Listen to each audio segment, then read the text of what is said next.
Good afternoon, ladies and gentlemen. Welcome to Toward a Quality of Life, coming to you live from the Roxbury studio of BNN TV on a nice day in November. And this is a call-in show, and I certainly hope that any of you out there listening will call in with whatever kind of statements you'd like to make, be they pro or con. Nobody will be dismissive about anything that you want to say. Let's hear from you. I as well have some subjects to talk about, and I'll tell you what those are shortly, but you can call in with anything that are matters of concern or that you're thinking about, so please do.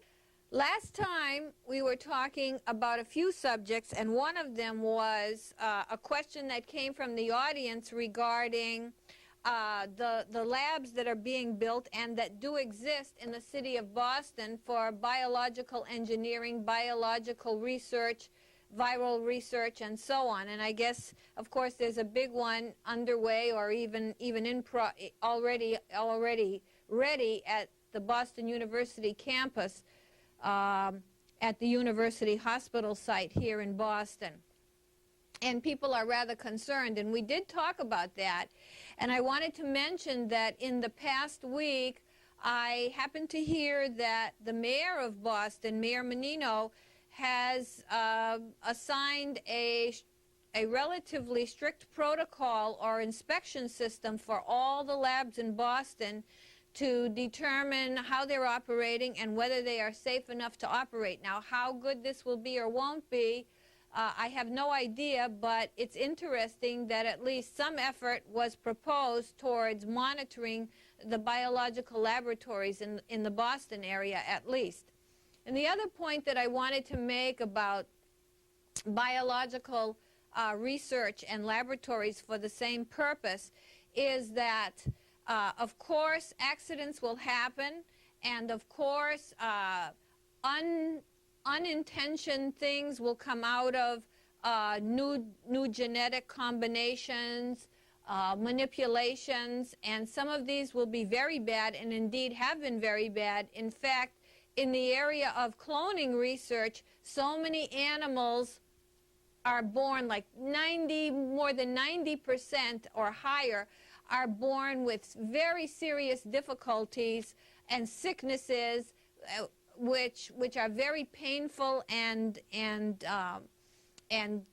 uncomfortable for animals to have to endure, and over which they eventually die. But many, many hundreds of them have to be thrown away, so to speak, in order to get finally one cloned animal. Just to give an example, there is a lot of trial and error, a lot of mistakes, and a lot of horrible things that can come from playing around with the way genetic chemistry and coding is ordered today.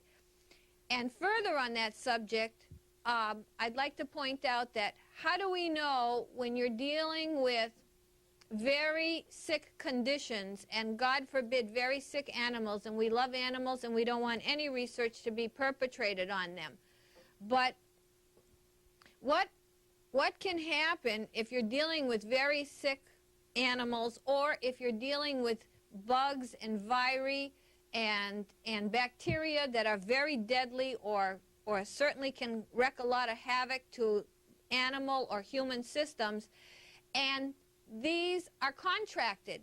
These are brought out on the clothing. These are contracted by the people in contact with them, or these are somehow let loose advertently or inadvertently. Certainly, some of these queer kinds of sicknesses that pass through people, some of them at times we're not used to, like in the summer, flu-like conditions, and times when normally by history we wouldn't be getting these conditions. Certainly, some of these illnesses, unusual illnesses that run through people, can perhaps be coming out of laboratories, and it's a good place for us to be looking to wonder how some of these diseases are getting spread into the population and running through us. At times we have very numerous amounts of this. Right now we're sort of in a quiet period. But at times we've had just a ton of diseases coming from somewhere and running through the population and making tons of people sick. This is in addition, of course, to the famous avian flu that we've heard about, and other kinds of flus that are around the world at the current moment. So the possibility of disease directly from laboratories, especially inadvertently, excuse me, is a very real possibility. Now, I couldn't resist to relate to you as well a couple of jokes I heard by David Letterman on his monologue the other night. And he's pretty harsh. Supposedly Letterman and Leno are harsh on all figures in political life, and they don't presumably favor one political party or another. However, they both seem more towards the liberal side, although they do make fun of both sides. And David Letterman was talking about Bush taking a trip to Asia, which he recently did, and I guess is almost home by now. And he said that he was going to Asia to look at American jobs. And I thought that that was very apropos, unfortunately. A very good joke.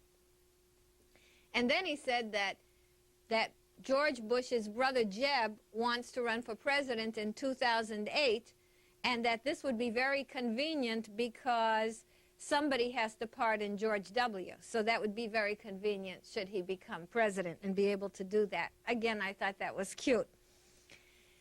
Now, aside from jokes about George Bush, and it's not really funny what's going on with his single-mindedness and resoluteness and his infamous by now determination to remain on track of what a few people around him insist must be the way, inflexibly, and not change course and not admit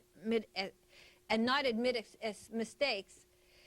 In the midst of the mistakes that are happening and in the midst of this war that apparently a lot of people don't like, I'd like to bring up a couple of things that I also heard pass by me this week that I thought were very inopportune, inappropriate, and showing ourselves in not the best light and making ourselves more vulnerable to terrorism than we might already be. And one of these was around, you might remember, a suicide bombing in Jordan, I believe it was, where a man and woman, presumably man and wife, each had suicide packs on them, explosives, and each was going to do the bombing that day, but the woman's apparatus apparently did not work, and she was captured, and she admitted on television that she was a terrorist bomber and that her equipment did not work. And so on the radio, people were punning and panning this suicide bomber, lady bomber, with snide kinds of ridicule and sort of merriment, if you will, to the effect of saying, "Oh, I do not love my husband because he cannot even make an explosive for me to bomb myself up with enough well. Oh, I do not like my husband because he left me behind and my bomb did not work." And they were making a whole parody about the lady suicide bomber. And this was the attitude of it, to make fun of it.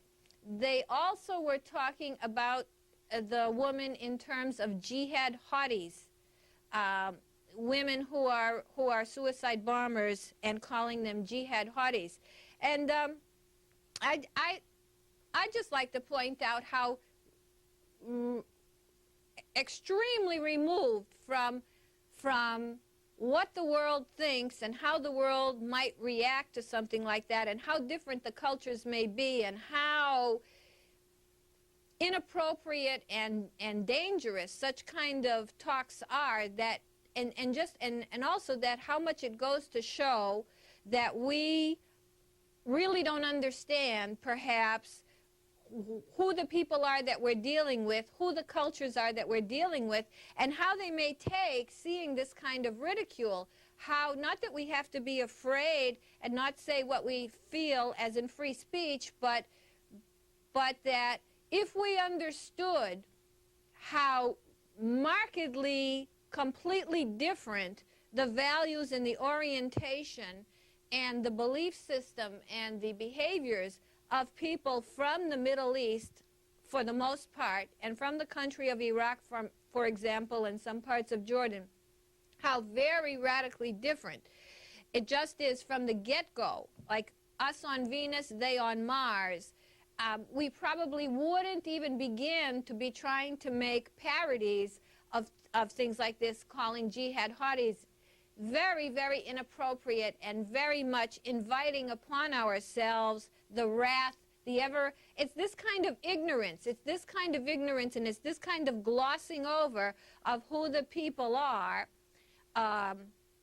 terrorist or otherwise, that inflames passions and that causes people to have chips on their shoulders and causes people to want us to see us come down because of our ignorance, because we understand so little and so flippantly and nonchalantly are ready to make fun. The United States is classically, among other countries of the world, is classically insular and classically not very worldly and not very comprehensive in its getting the gist of that there are other countries, other people, other ways of life, whether we appreciate them or not, whether we want to be like them or not, just to sort of know they're there and have an idea of what they're about. That makes a big difference. And our curricula in the school system and our news on television is very diminished in terms of worldview. This has even been pointed out in analyses of newscasts from of ours versus countries from around the world, that our world news and world appreciation is very relatively minor, almost non-existent compared to other countries of the world. So this all feeds into it. And I remember once when the U.S. military first went to Iraq early on and so-called liberated a town, and some little kids were coming around and the soldiers were giving them candy. And this was very new. No one had U.S. troops there in the flesh like that on the streets. It was very new, right after the big bombing. Nobody knew each other. Nobody knew each other's ways. These were strange people to each other on both sides. And the U.S. military was saying to the children that they could have the candy if they did this kind of like, and this kind of sort of hip-hop thing. And they made the kids learn this, and then they gave them the candy. This was the first thing. It was like, sort of like, I don't know, sort of like a cultural supposition and a cultural supposition that this is where it's at, kind of, and in order to have the kids have the candy, they were teaching them. First thing they ever said, do this. They didn't say, how are you? They didn't try to say hello. They didn't try to say, are you okay? They didn't try to say, what's your name? They said, do this, like that. So these are the attitudes that kind of make people maybe distant from us, of not knowing enough, which is endemic in this country. We as a people not knowing much about the world, not knowing enough of how we're affecting other people, not knowing enough. And certainly a lot has been said about the person who is president now of not knowing enough about other people and ruffling feathers, not being able to get treaties signed at the UN because the U.S. is on a negative bias with the rest of the world, not coming home with any treaties from Latin America because the U.S. is on a negative bias, not coming home with much from this trip to Asia because the U.S. is on a negative bias, certainly being on a negative bias with our lifelong friend, the country of France, having really difficult times with the former chancellor of Germany, and the country of Germany itself, eventually having problems with Poland, which was supportive of the helping with the war in the beginning, but now has turned against that as well. Not being favored by the people of England in percentage-wise, if even favored by Tony Blair, and not being favored in Italy massively, massively, massively, and so forth and so on. And so it goes. So we're losing, and people are talking about this all the time, losing that savoir-faire, losing that dignity and grace, losing that aplomb, losing that diplomacy, for which we are notorious to try to make things work, not make things more alienated and more antagonistic. So, now on that same question of, and people call in please, this is a call-in show. If you're watching at all and you have thoughts on this or any subject, please call in. You see the number on the screen. We're waiting for your call. Now, the other part of this issue of not knowing other people and running into difficulty because of it, oh boy, really not knowing people, not fathoming in the least. And that doesn't mean you have to kowtow to them. All that means is you have to kind of get an idea of where they're coming from. I remember once I was in France, and the tourists back then would have an American tourister luggage and have certain kind of like polyester clothing on or something, and they would want to see the Tour Eiffel, and they'd want to see the famous pictures in the Louvre, the Mona Lisa, and all these very standard things that one does when one goes to France. And so they'd stop and peskily ask someone who's from France, a native French person, you know, where is the Louvre, or where is the Tour Eiffel, Eiffel Tower, where is the Eiffel Tower? And somebody would say to them, oh, you're an American tourist, before they even spoke. And they would go, how could you tell? They couldn't even know that their ways were being found out, that they were so obvious in how they behaved and the questions that they asked. And this kind of thing continues today with us thinking that we hate France. When 9/11 happened, France put across its newspapers, which really touched my heart, we are all Americans. That really touched my heart. And France was ready to be with us all the way. But then we made demands. We had to have it our way. We didn't want to work with. And then what did we say? We don't want French fries to be called French fries. We poured wine out. And the French just didn't know what to make of this. Not that they're the easiest people in the world to get along with, but we're making things worse, not better, and there's definitely no need of that. I remember another instance in France where someone from Texas ordered a steak in one of these cafes, and you don't mess around with garçon or the waiters over there. You don't say to them, you over here. You don't do that. Of course, these days you don't do that too much here unless you have tons of money. We're a little more equanimous. We do have that going for us in the United States, that everybody's a little bit proud, and no matter who they are, they're not going to be spoken to like they might have in the past. This is one of the evolutions we're coming away from, where we used to be much more kowtowing, much more yes sir, no sir, and with new generations, we're unwilling to give up the space, give up the selfhood. We're unwilling to do that, and we're all acting proud towards each other. But back then, someone ordered a steak, and in France, everything comes in small portions, beautiful food, but all in correct proportion. So there's the steak, there's French fries, there's some vegetable, and it's all portioned out. And the Texan just looked at it and said, "Where's my steak? I want my steak."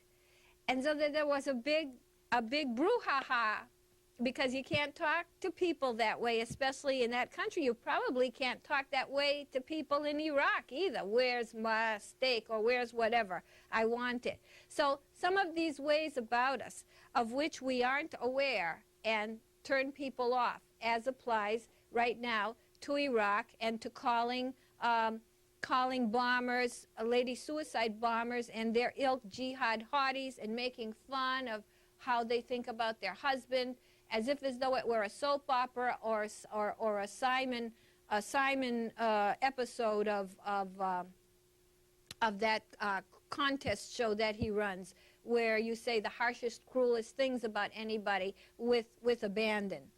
Before I go on further onto the issue of terrorism, I wanted to say a little bit more today about a topic that we had spoken about in previous shows, and that was the topic of stress, and how I was going to say a few things about getting rid of stress, not only by breathing as I had, and someone had asked me to breathe again on this show.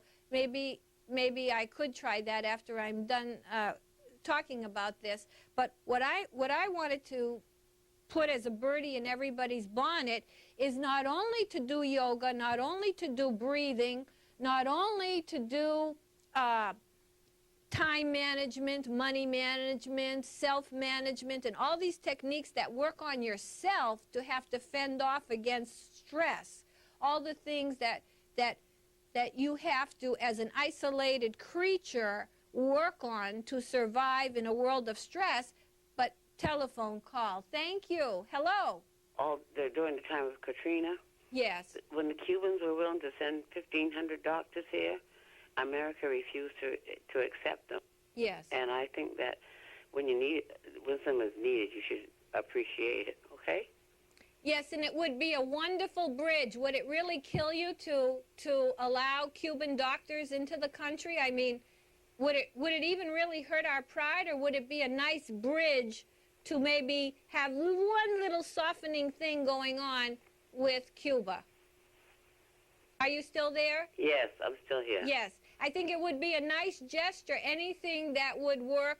It doesn't have anything to do with defense or espionage or presumably or anything that could hurt us with military power, but it would be a nice bridge to, like, you know, a little foot in the door, if you will.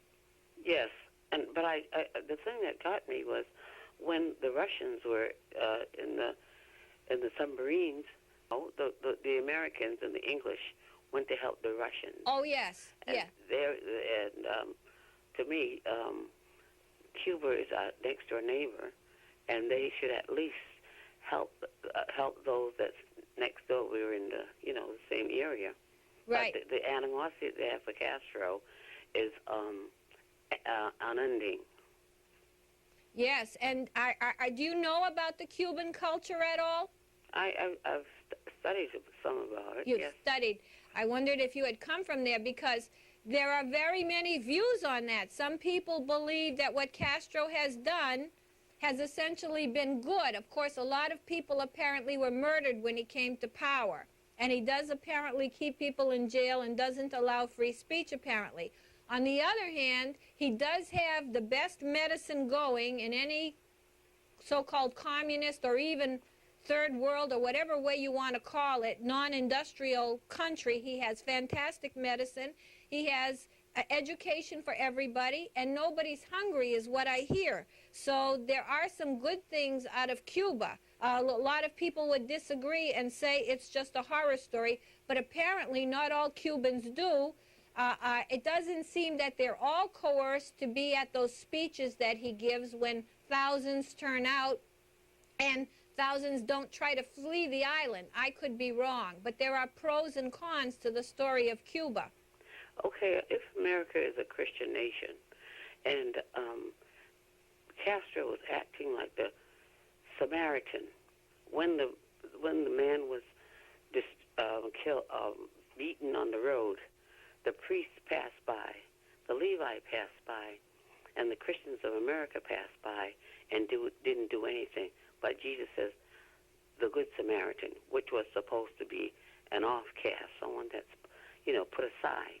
And so I think the prejudiceness and the ignorance that America expressed in this world is being more or less being shown directly, because to have doctors to come just to give an aid, and you say no, the people that's sick and dying and great need, who turns away a doctor or someone that needs help? Thank you very much, caller. That's a very good point. I see your point. And not only did the Good Samaritan help, but I believe Jesus said something to the effect of beware who Jesus could be, because it could be that like you say, outcast. It's funny, there's the group Outcast, right, that rock group, but it could be that outcast knocking at your door and asking you a question, and you could slam the door in his face or her face, and that could be Jesus. That's in the Bible too. Be careful who Jesus is. You never know who Jesus is. You may be worshiping some statues of gold in the basilicas. You may say you're a Christian and bomb people. You may say you're a Christian and take down dollars for Medicaid, as was just happened. You may say you're a Christian, increase your own pay, as just happened in the Congress, but cut $50 billion off the Medicaid programs, the school lunch programs, the college loan programs. You may say you're a Christian, but where are your values? I mean, if you say you're a Christian, if you say you're just an uncaring SOB, well, so be it. And I see the point that the caller was making in referring to Cuba in reference to my saying that we're not aware too much about other countries of the world. We really don't know what goes on in Cuba, and we should be more aware. It would be very interesting to know. All we know is Cuba's bad, and they've survived against our embargoes for all these years. So nothing is all bad or all good. And yes, it would be a very gracious gesture to accept help from Cuba, who ironically had wonderful health care to offer, has wonderful health care in Cuba. They're very noted for that. And by the way, I was reading, as some of you may have too, that things in New Orleans are really bad, even as we speak. I was reading that New Orleans is a very eerie place still, that only 50,000 people live there in the sense of staying overnight for any length of time, and that most of it is still abandoned, that at night it's very quiet. In the day there's still looting. There's not too much violence apparently, but it's still looting going on, and it's an eerie place, and not much. And for some strange reason, a great amount of money was given for Katrina. A bill was put through that had a lot of money on it, and most of that money has been untapped, and I'm not quite sure how that works, but apparently very little so far has been being spent, and New Orleans remains quite destitute. And the caller mentioned too that we went to help Russia when the submarine was down. Remember that? One submarine, remember, everybody died in it. And another submarine, the U.S. went to help, and we couldn't. Our things broke apart, and finally the Russians were able to do something and get the people out at the last minute. Anyway, as far as Russian technology goes, they've been famous for having ships and submarines and any other kinds of technologies, nuclear power plants that are hardly up to snuff for safety, that with a state-run government legacy as they have, and now going sort of back to that kind of legacy, they don't have a lot of the checks and balances on safety and state-of-the-art engineering. But we did go to help, And the reason we went to help them is because ever since the Cold War and Gorbachev and Yeltsin, et cetera, and now Putin, though, to a much lesser extent, we've been aligning with Russia to a degree. One big reason to align with Russia, the reason to align with Russia, which apparently is an economic shambles after they pushed capitalism in. That was another place we ran into and said we would bring capitalism and democracy, more capitalism. And apparently, you know, the poor are poorer, the rich are richer, the gaps are greater, and it's a very wild society right now. But the reason that we worry about them so very much and help them out is because they have a lot of nuclear armament still that they are holding on to. And as such, they too can blow people off the map. And so even though they may not have infrastructure and a lot of the other that we have in terms of economy or even military, they certainly still have that might of nuclear power that is a very fearsome phenomenon to have to deal with. And they also play a role pivotal to that area of the world that we are trying to ensconce ourselves and be part of. Yes, but Cuba remains ostracized and outcast to be sure. Yes. So I was talking about now practical ways to get rid of stress instead of like counting to 10, getting your sleep, eating the right food, which are also very important. Maybe taking massages, massaging your own sore muscles, doing exercise, breathing properly, taking time out to relax, taking time out to reflect if you have it, managing your time. What is even more important about stress is tackling head-on the situations that produce stress. Tackling head-on the cultural ways we're living that are causing us stress and saying, no, we don't want to live this way. Now, one example that I think of all the time is going in for groceries, say at 5 p.m. especially on a weekday, when everybody's landing in the grocery store and you've just been working all day and you get your stuff, the place is crowded, and lo and behold, you have a long line after your whole day of work, a long line to wait to get through to get your goods processed and get home. And then you have the traffic, of course.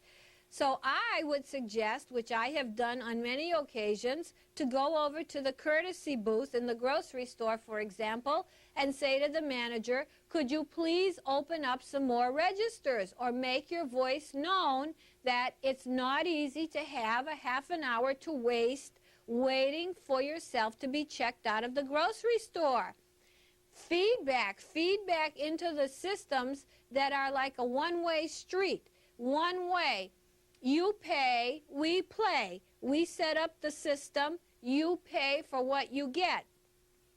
It's similar when you get on a telephone and you get a menu instead of a human being. And you have to push one and listen to everything in that menu, and then push another number and listen to everything in that menu. And you know how it goes. And you're listening to a lot of things that often don't pertain to what you're trying to ask about. So when you do get a human finally, and try to get a human finally, explain to that human who will not understand, who will say, oh, that's the way it is. Say, yes, I know that's the way it is, but it's not the way it should be. It's not the way it should be. And maybe even ask to speak to a supervisor and say, having to wait for all these menus and not being able to get through is way too difficult for any human being. And it's a one-way street.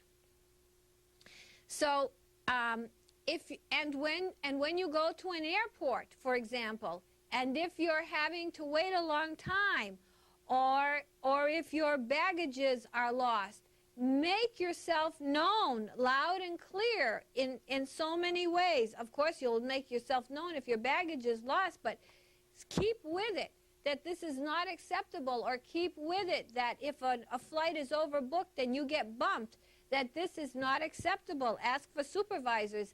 Everybody should be talking back, because it's a one-way street. What it is now is you pay, the other people play. If you don't pay a bill on time, for example, you'll get a notice immediately. But when you need something done on your cable, on your electric, whatever it is, you may not hear from the company who's supposed to be doing whatever it is they're supposed to do, change something for you on billing, or actually come to your home, and you might have hell to get through to make it happen. So it's not it's a one-way street. They get to have you paying on time, or you're in default, but you have to go through many extra steps to get to where you want to go, to get to where you want to be. And we should be talking back to people. I make it a habit. And you know what? When people have a rote thing to say on the telephone, they have a slip in front of them, and they read it like a standard script, and they say the same thing to every live person they talk to, and they can't veer, they can't say their own things. I say to them something to the effect of, you know, how miserable it must be to have to be reading the party line. I know it's their job, I know it's what they have to do, but what a miserable way that must be to live. And maybe even sometimes I would like to complain about it, because this is no way to run a culture.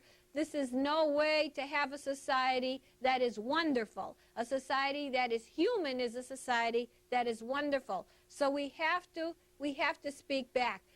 Let's see now if, speaking of stress, I can once again do the breathing. I don't know, I guess we'll be able to see it. We'll do the breathing together again for those of you that are stressed. And you may have tension in your muscles, tension in your shoulders, tension in your forehead. This right here will give you headaches, your temples. This will give you headaches. All in the back of your head when you're thinking hard and trying to figure out how you're going to pay your bills and so on. All these muscles leading up to the scalp, they get very tight. And of course, tight muscles lead to headaches. And then all your shoulder muscles, these muscles are sort of where you bear your responsibilities. You carry the weight on your shoulders. And then the scapular and the back area has to be strong enough to support it. Do things that keep your back strong. Reach for things, stoop, move. Have things set up in your day that you're not just sitting all day, that you're moving. And then of course you're breathing, which is a way to address stress. But don't forget, you don't want to just be breathing or doing yoga and have stress all around you, get up from it, and then have to make 50,000 phone calls to those phone banks that have interminable menus and that you have to listen to, or get in lines of cars and wait on the highway and breathe exhaust. What good is that? You've got to work it from both angles. We've got to work ways that we are talking back, that we don't want the stress-provoking conditions to exist. So let's go ahead with some breathing right now. What you do when you breathe to relax is you're breathing from your belly all the way up, and you're breathing at a rate that is slow, but it's not forcedly slow. It's slow according to how slow is for you. With more practice, things become slower, things become deeper, and things become more natural. And what you want to do is let your breath come in slowly and on its own, without you making it, go out slowly in its own natural way. And then you don't take another breath until it's natural for you to want to inhale again. In other words, you want to drop yourself out of the picture of breathing which is an involuntary activity, but it is very affected by our emotional states, so that we get fast breathing, we get shallow breathing, we get choked up. A lot of things we get irregular breathing. A lot of things can happen to our breathing because of tension and our emotional state. So now we'll just do a few breaths this way. So first we will just sit like this, just very patiently and very calmly, letting everything relax.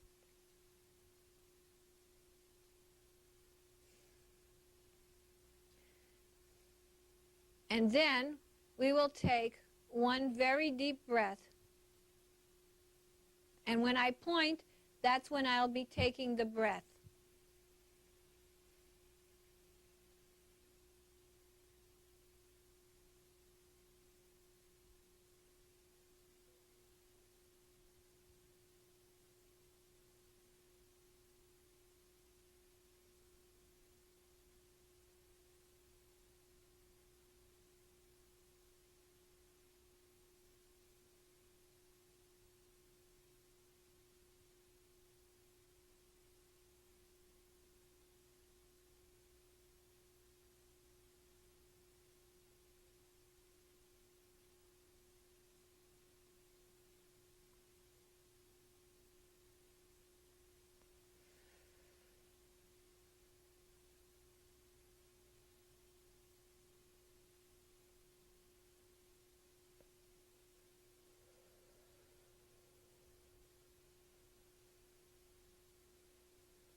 And one more time, and you'll see how slowly it is between breaths.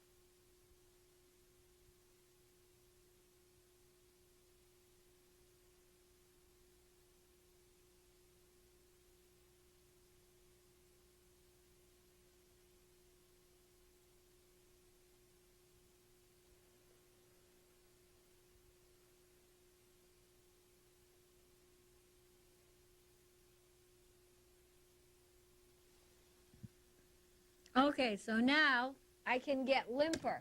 Now I can slow my heart down with the breathing if I continue that and practice it. And if you're not used to practicing it, you may breathe very fast. You breathe in and you need to breathe out right away, and you need to breathe in again. But it takes practice, and it's much better to practice it when you're not tense and when you don't need it than when you do need it. That's a better time to practice it. And another thing is the muscles of your body. Actually, there are some systems of relaxation where you think of a muscle and you tense it, like your shoulder, for example, and then you let it go to be able to feel it. And you do that systematically from top to bottom or bottom to top. Muscle relaxation. Flexing it, tensing it, and letting it go to induce relaxation. That's another method of relaxation. Some people like to have ambient music to make them relax at the same time.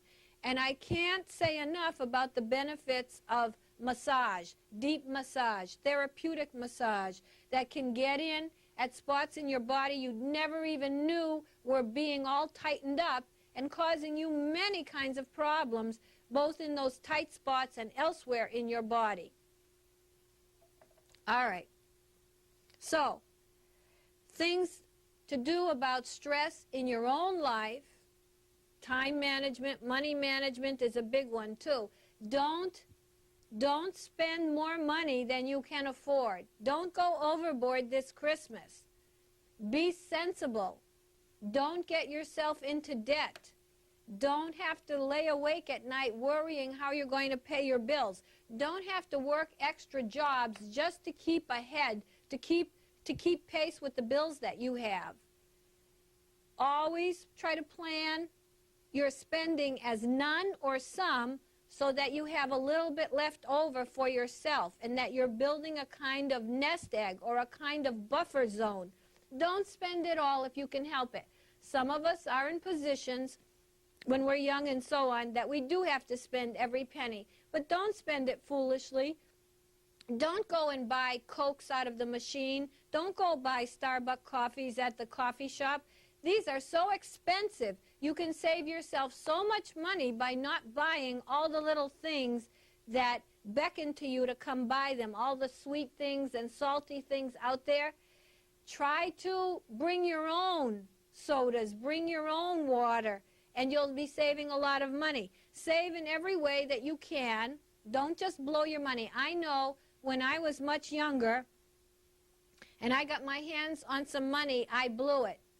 And that's what people who are young do. And some older people do that too.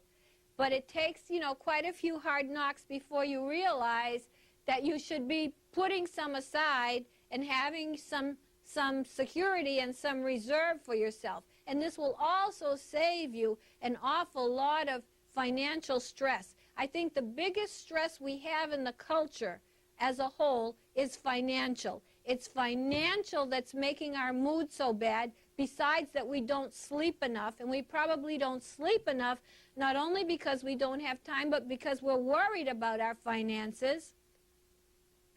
And because the stupid stress life that we're living require us to work many more hours, such that either we don't have time to sleep or we're sleeping. When it's time to sleep, we're too tired to sleep. We're overworked. There's a saying, overworked and underpaid. And by the way, so many of us are underpaid. This is a country where people are underpaid.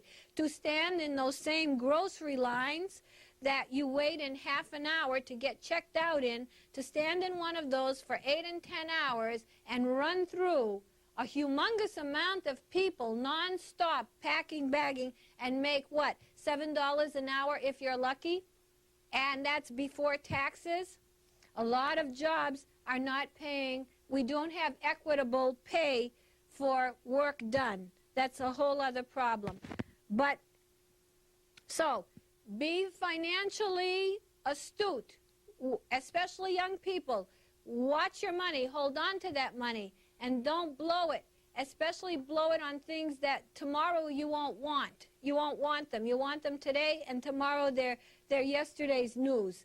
And time management. Figure out how to do things in the most sensible, time-controlled way possible. So, on this, we're heading down to the wire here. So, I'm going to say a couple of things that that come to mind that I thought would be very inspiring to say. One of them, if I can remember it correctly, is the poetry of a song by Stevie Wonder called As. I'm sure you're familiar with it. It comes from Songs in the Key of Life. And it says something to the effect that as around the world the earth knows she's revolving, and the seasons know exactly when to change, just as all is born is new, do know what I say is true, that I'll be loving you always. As now can't reveal the mystery of tomorrow, but in passing will grow older every day, just as kindness knows no shame, know through all your joy and pain, that I'll be loving you always. Until the dolphins fly and parrots live at sea, until we dream of life and life becomes a dream, until the day is night and night becomes a day, until the seas and trees just up and fly away, until the day that 8 times 8 times 8 is 4, until the day that is no more, until the day that you are me and I am you, I'll be loving you always. And then there's more to it, but the kicker is, we all know sometimes life's hates and troubles can make you wish you were born in another time and place. But you can bet your life times that and twice its double that God knew exactly where he wanted you to be placed. So when you say you're in this world but not of it, Just be sure you're not helping to make this a place called hell. Change your words into truth, and then change that truth into love. And maybe our children's grandchildren and their grandchildren will tell, I'll be loving you always.